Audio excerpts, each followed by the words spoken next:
শুভেচ্ছা বন্ধুরা। স্নাইপারের গুলিতে মৃত্যু হয় আসিফের, শেখ হাসিনা হত্যাকাণ্ডে জড়িত নয়। মিরপুরের আসিফ হত্যাকাণ্ডে প্রধানমন্ত্রী শেখ হাসিনা সহ ৭৩ জনের নাম উল্লেখ করে প্রায় ৫০০ জনকে আসামি করে আন্তর্জাতিক অপরাধ ট্রাইব্যুনালের তদন্ত সংস্থায় একটি মামলা হয়েছে। আসিফ হত্যাকাণ্ডে আসলেই কি শেখ হাসিনা দায়ী? মিরপুরের আসিফ ছাত্র ছিলেন না, তবু তিনি মিরপুর ১০-এ বৈষম্য বিরোধী ছাত্র আন্দোলনের সমর্থকদের সাথে আন্দোলনে সম্পৃক্ত ছিলেন।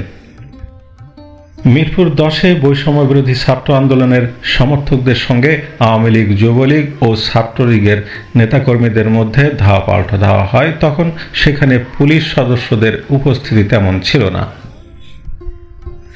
মিরপুর ১০-এর মোড়ে শাহ আলী মার্কেটের বিপরীত পাশে তারা বিক্ষোভ করছিলেন। সন্ধ্যা ৬:১৬টার দিকে গুলিবিদ্ধ হন আসিফ। ঢাকায় মার্কিন দূতাবাসের অধীনে সন্ত্রাস বিরোধী সহায়তা প্রকল্পের দোভাষী দলের নেতা ও প্রশিক্ষক সমন্বয়কারী হিসেবে নিয়োজিত আসিফের চাচাতো ভাই রাশিদুল বলেন, সন্ধ্যা ৬:১০ তিনি একটি ফোন পান ও জানতে পারেন আসিফকে গুলিবিদ্ধ অবস্থায় অপারেশনের জন্য সরওয়ার্দী মেডিকেলে অপারেশন থিয়েটারে নিয়ে যাওয়া হয়েছে। আবেগাপ্লুত কণ্ঠে তিনি বলেন, আমি হাসপাতালে পৌঁছার আগে আরেকটি কল পাই, আর এর মাধ্যমে আমি নিশ্চিত হই যে আমার ভাই আর নেই।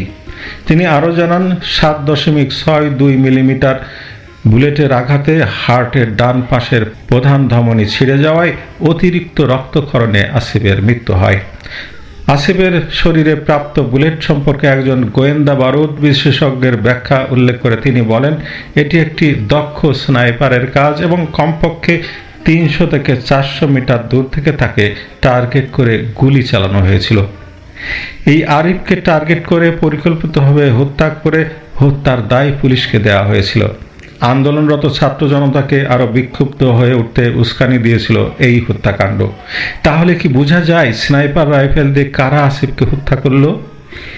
এই রাইফেল তো বাংলাদেশের সেনাবাহিনী ও পুলিশ ব্যবহার করে না।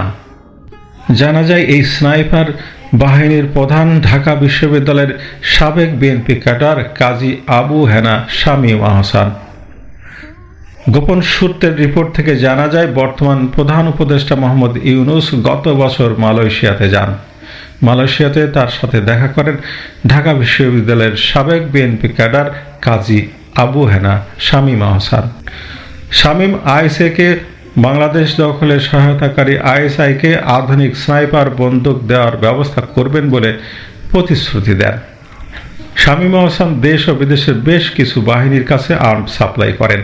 তার মূল ব্যবসায় হচ্ছে আর্মস সাপ্লাই করা। এটি করে সে মালয়েশিয়ার পুত্রজায়াতে একটি স্থায়ীভাবে বাড়ি করেছে। এছাড়াও কাতার ও ইন্দোনেশিয়াতে তার বাড়ি রয়েছে। বর্তমানে সে কাতারে থাকে। এখানে আরও তথ্য যুক্ত করা যেতে পারে, যেমন ডাকসুর সাবেক ভিপি নুরুল হক নূরকে নিয়মিত অর্থ সহায়তা দিয়ে থাকেন শামীম আহসান। শামীম আহসানের ছেলে মেয়ে সবাই দেশের বাইরে অস্ট্রেলিয়া এবং আমেরিকাতে পড়াশোনা করে। শামীম গত বছরের শেষের দিকে স্নাইপার বন্দুকগুলো দিয়েছে আইএসআই এজেন্টদের। সাথে বিপুল পরিমাণ বুলেট ও অন্যান্য আধুনিক সরঞ্জাম দেওয়া হয় এই অপারেশন সফল করতে।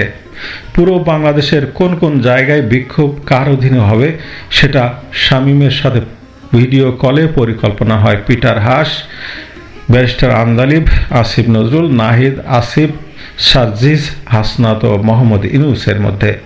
পরিকল্পনা অনুযায়ী নিজেকে ফ্রেশ রাখতে মোহাম্মদ ইউনূস অলিম্পিকের নাম করে পাড়ি দেন ফ্রান্সে। অন্যদিকে দেশে কোটার ছদ্মবেশে শুরু হয় সরকার পতনের আন্দোলন। আন্দোলনকালীন ১৫ জুলাই রাতে অনলাইন অ্যাক্টিভিস্ট শামীম, পিনাকি, তাসনিম খলিল, জুলকারনাইন, মামুন, গোলাম মর্তুজা ও তারিক চয়ন এদের পরামর্শে আওয়ামী লীগকে মানসিক চাপের ফেলতে রাজাকার স্লোগানটি ব্যবহার করা হয় এবং পরের দিন যে কোনো উপায়ে সংঘর্ষ বাঁধাতে বলা হয়।